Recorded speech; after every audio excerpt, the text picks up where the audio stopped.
Gospel Tangents needs your support. Please consider donating to our website, gospeltangents.com. We'll use your donation to help produce other podcasts and professional documentaries such as this. Welcome to Gospel Tangents Podcast. I'm your host, Rick Bennett.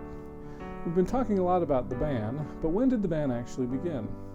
Warner McCary seems to be the last person who might have been ordained as late as 1846. In 1921, Apostle David O. McKay didn't even know a ban existed. So when did the ban actually happen? We asked Dr. Paul Reeve that question. Let's listen in on our conversation.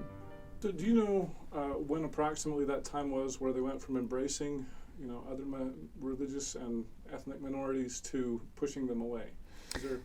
Yeah, it's sort of just gradual across the course of the 19th century. I mean, the most evidence is with blacks, and so they, at least 2 black men are ordained to the Melchizedek priesthood in the first couple of decades of Mormonism, and then you see sort of that deterioration across the course of the 19th century in fits and starts, right? So Brigham Young first openly articulates a race-based priesthood restriction in 1852, but I don't believe it's really actually lockstep in place until 1908 with Joseph F. Smith, and you have a lot of intervening kind of events that it takes on a life of its own, accumulates precedent, and each succeeding leadership group not willing to violate the precedent established by the previous group, even though Brigham Young's position is a violation of the precedent that Joseph Smith established of open priesthood ordination. But after Brigham Young articulates a race-based priesthood restriction, and then it grows into a race-based temple restriction, the leadership by the 1880s, they're remembering back, well, I remember Brigham Young said this, and some actually saying, well, I think Joseph Smith said it.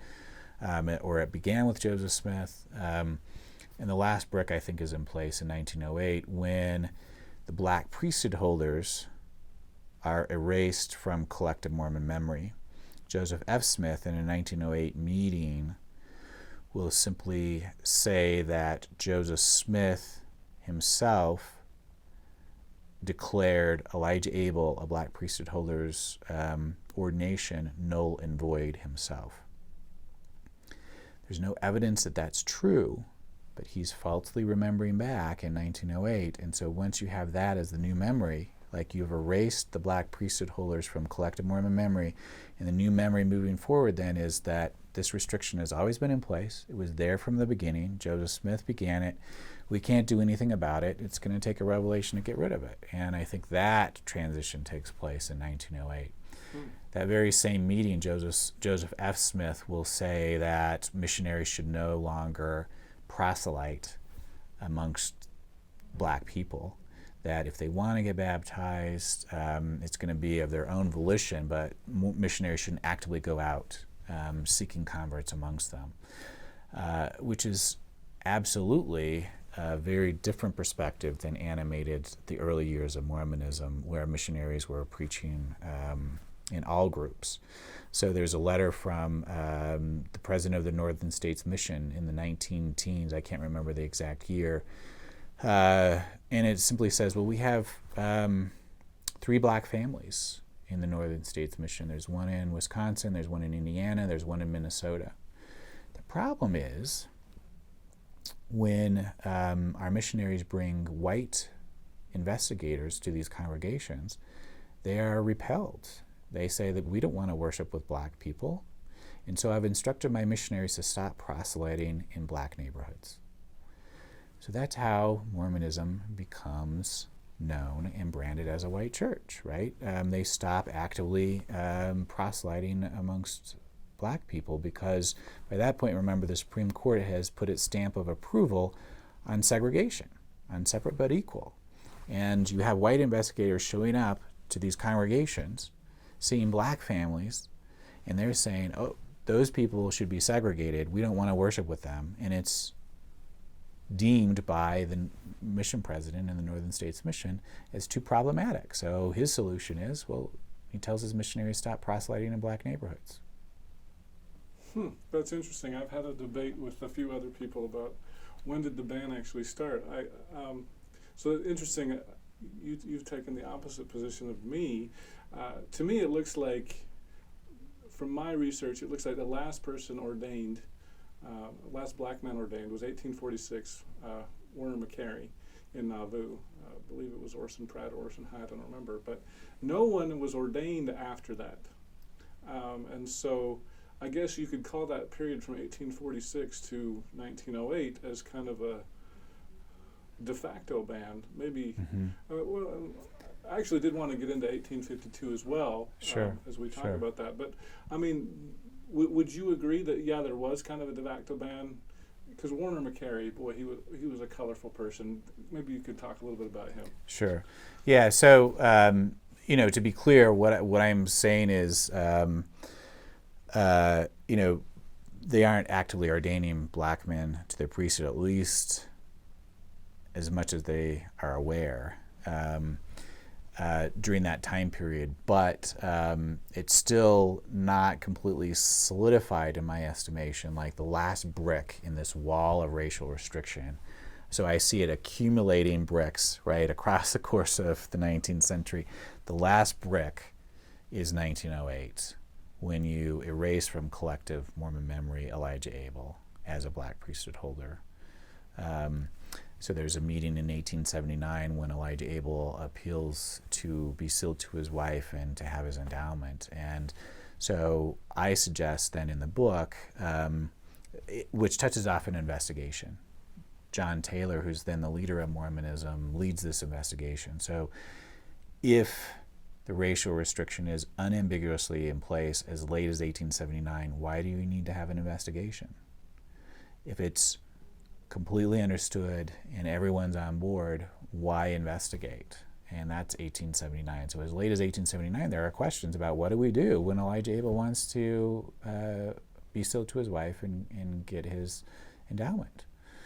And Joseph F. Smith is sent to meet with Elijah Abel in 1879 and comes back to report that Abel has produced priesthood certificates and says that Joseph Smith himself sanctioned his priesthood. And Joseph F. Smith reports that in that meeting. And the decision is that they will allow his priesthood to stand, but not allow him temple admission. And so you have then this accumulating precedent and really then the beginning of the temple restriction, right, that grows out of this priesthood ban. But Abel goes on another mission, right, and dies with his priesthood intact. And his son and grandson are also ordained, and so there are exceptions. Do you know when his son and grandson were ordained, approximately what years? Yeah, so I think the son, it's in the book. I think the son is the 19-teens. I think it's 1912, and then the grandson is 1935. Both of them in Logan. So even after the final brick, yes, we still have some exceptions. That's exactly right. And in 1907, the First Presidency puts the one-drop rule into play, which simply stipulates that anyone with one drop of African ancestry cannot hold a priesthood or be admitted into the temple. And that's typical of what's going on in the nation. So states like Virginia are adopting the one-drop rule to define legally who is black and who's white. And Virginia says if you have one drop of black ancestry, then according to the law in the state of Virginia, you are legally black. You can have 100 white ancestors and one black ancestor, and you would still be defined as legally black.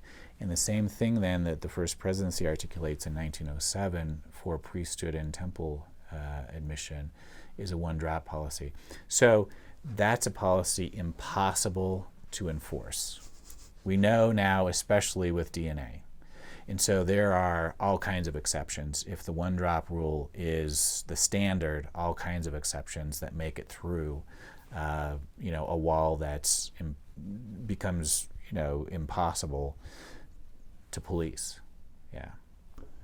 Black History Month is almost over. We'll finish our conversation with Dr. Paul Reeve, and I'll ask him if he helped participate in the creation of the Race and Priesthood essay on LDS.org. I did help with the essay. We hope you'll come back and listen to the conclusion of our conversation with Dr. Paul Reeve. We hope you'll also subscribe to our website, gospeltangents.com. You can purchase a transcript for just $3 there. You can also get one on Amazon.com. Also, please give us a review on iTunes, Stitcher, or other podcast applications so others can find out about us. Thank you for listening, and we hope you'll continue to support us here at Gospel Tangents.